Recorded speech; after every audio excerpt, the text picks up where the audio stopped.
Bonjour et bienvenue dans cette série de tutoriels vidéo dans laquelle nous allons voir les bases du logiciel Maya. Alors Maya, c'est un logiciel de création 3D qui vous permettra donc de réaliser des objets en 3D en tout genre, par exemple des tables, des personnages, des voitures, des vaisseaux spatiaux, etc. Il vous permettra aussi donc de faire de l'animation, de l'animation basique, par exemple la translation d'un objet sur la scène, l'animation d'une caméra ou encore l'animation d'un personnage à travers les rigs. Et il vous permettra aussi donc de faire des rendus de films de très haute qualité et plein d'autres choses. Maya est un logiciel qui est gratuit pour les étudiants, donc vous pouvez le retrouver à l'adresse qui s'affiche à votre écran en vous inscrivant, en mettant comme référence dans votre inscription votre lieu d'études.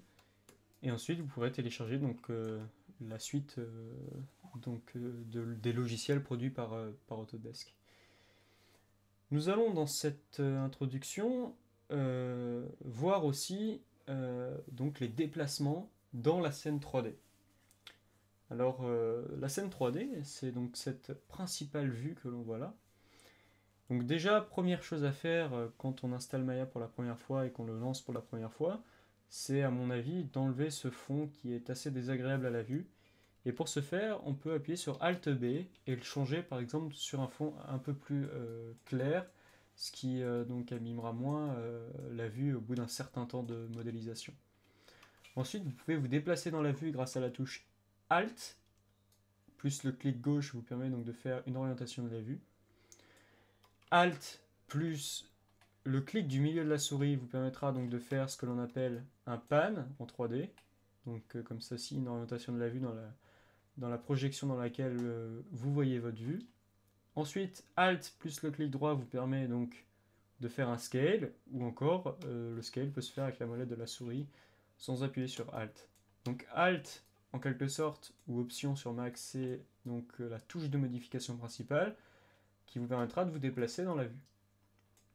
Donc ce que l'on voit ici, c'est le grid qui vous permettra donc de démarrer vos modélisations, par exemple, pour afficher des objets, etc. Mais sachez que vous pouvez aussi le désafficher en cliquant sur Show.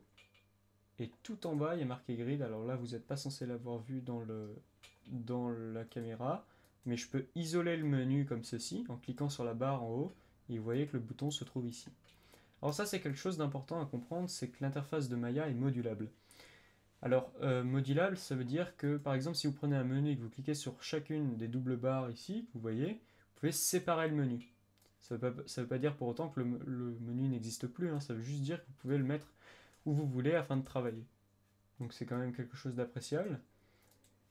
Alors, petite dernière chose que j'ai oublié de préciser, le grid, on peut l'afficher ici et le désafficher donc grâce à ce bouton.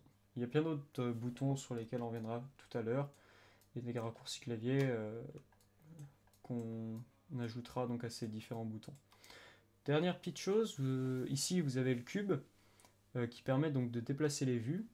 Par exemple, si vous cliquez sur Back, vous arriverez sur la vue de Back.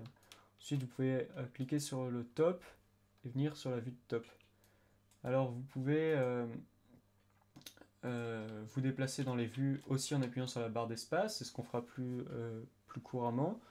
Donc la barre d'espace vous permet de rentrer dans une vue en ayant positionné votre curseur par-dessus. Par exemple, là, je rentre dans la vue de top, ce qui est marqué en vert ici, et je rappuie sur espace, je retrouve donc mes 4 vues, et je peux par exemple aller dans la vue de side en positionnant mon curseur sur la vue de side, et en réappuyant sur l'espace.